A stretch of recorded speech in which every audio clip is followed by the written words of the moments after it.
លោកប្រគំបត់មកលោកដូងដូចតទៅ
បាទអរគុណណាស់ដល់ក្រុមកោតន្ត្រីប្រពៃណីលោកបានប្រគំបទមកលោកដូង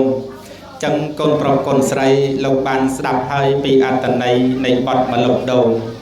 អញ្ចឹងឆ្លឹកក្នុងឱកាសនេះខ្ញុំបាទសូមដល់ជាឱវាទខ្លះដល់កូនប្រុសកូនស្រីទាំងពីរ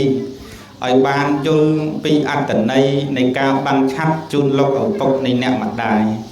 បាទសូមដៃត្រោជួយបង្ហូរតាមសំឡេងផងទៅណាកូនប្រុសកូនស្រីកូនដឹងហើយថាក្នុងពេលវេលានេះគឺមិនមានពន្លឺថ្ងៃឯណាមកបាំងចំលោកឪពុកអ្នកម្ដាយទេចុះហេតុដូចម្ដេចបានឲ្យកូនប្រុសកូនស្រីមកបាំងឆាប់ជូនលោកឪពុកអ្នកម្ដាយទៅវិញក្នុងន័យនេះ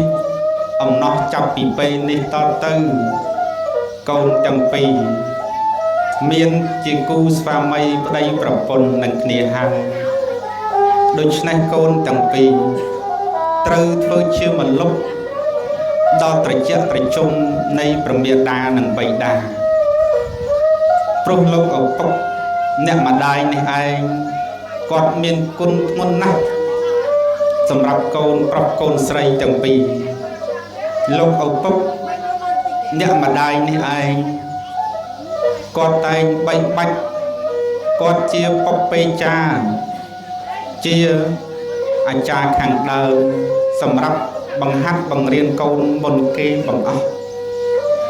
ជាអាហុណៃយបុគ្គលសម្រាប់កូនប្រុសកូនស្រីទាំងពីរលោកមានគុណធំណាស់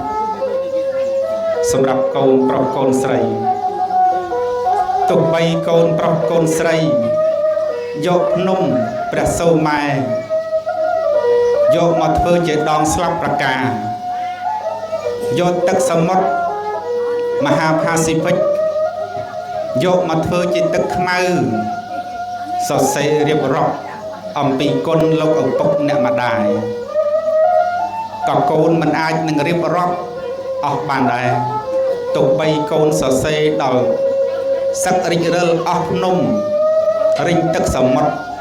ក៏កូនមិនអាចរៀបរាប់អំពីគុណលោកឪពុកអ្នកម្ដាយបានដែរលោកឪពុកអ្នកម្ដាយនេះឯងគឺជាព្រះព្រំដែលលោកមាននៅព្រំវិហារធម៌4សម្រាប់កូនប្រុសកូនស្រីទី1គឺមេត្តាទី2គឺករុណាទី3ឧបេក្ខាទី4គឺមុទិតាមេត្តាសេចក្តីស្រឡាញ់ចំពោះកូនគ្រប់គ្នាមិនថាកូនប្រុសឬស្រីឡើយទី2គឺករុណាសេចក្តីស្រឡាញ់អាណិត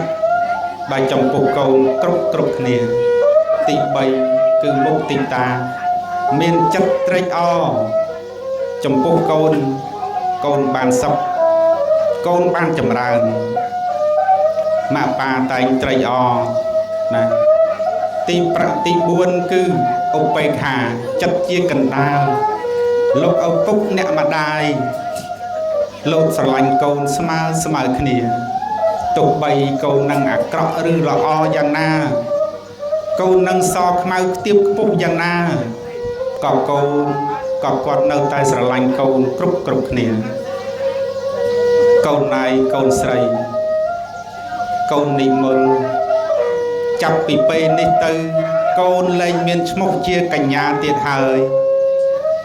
កូននិមល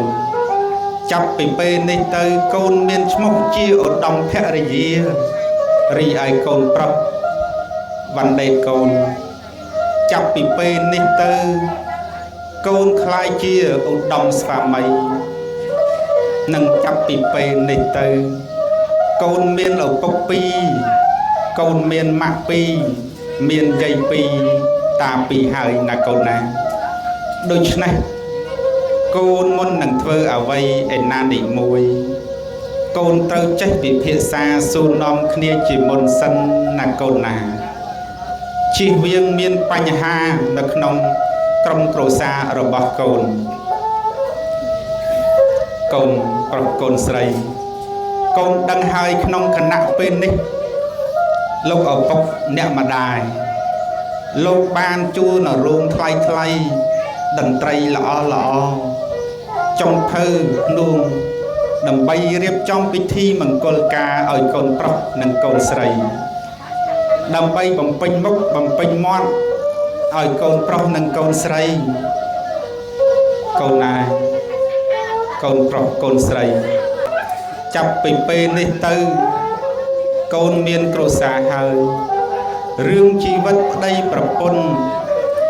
ប្រៀបដូចជាចាននៅក្នុងរាវវាតែងតែរំដំខុសមួយដងឆ្កងមួយថ្ងៃដូច្នេះវណ្ណេតកូននិមលកូនត្រូវចេះយោគយល់ត្រូវចេះអធ្យាស្រ័យឲ្យគ្នាណាកូនណារឿងអាចារ្យឲ្យពោម៉ាក់ប៉ាឲ្យពោគ្រាន់តែជាការឲ្យពោនោះទេណាកូនតែរឿងសុខពិតប្រាកដគឺមានតែកូនប្រុសកូនស្រីនេះឯងជាអ្នកស្វែងរកនៅសេចក្តីសុខខ្លួនឯងបាទកូនមើលរឿងជីលីនិងគ្រឹស្ណានរណាជាអ្នកឲ្យពោសត្វទេវតាប្រព្រំប្រអិនមកឲ្យពោចុះហេតុដូចម្ដេចបានជីលីនិងគ្រឹស្ណាមិននៅជាសុខនឹងគ្នានេះក៏ព្រោះតែមិនបានយល់ចិត្តយល់ថ្លើមអធ្យាស្រ័យឲ្យគ្នានឹងឯងណាកូនណាប៉ុណ្ណឹងទៅចុះណាកូនប្រុសកូនស្រីឃើញថាពេលវេលានេះខ្ញុំបានសូមផ្ទេរឱកាសប៉ុណ្ណឹងដើម្បីឲ្យកូនបានយល់បានជ្រាបរួមសេចក្តីមកគឺកូនទាំងពីរត្រូវចេះជួលយល់ត្រូវចេះអធ្យាស្រ័យឲ្យគ្នាណាកូនណាបណ្ដេស្ដាប់បានណាអូនបាននិមលនឹង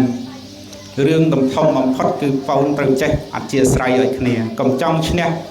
គ្នារៀងខ្លួនបាទចឹងប៉ុណ្ណឹងទៅចុះ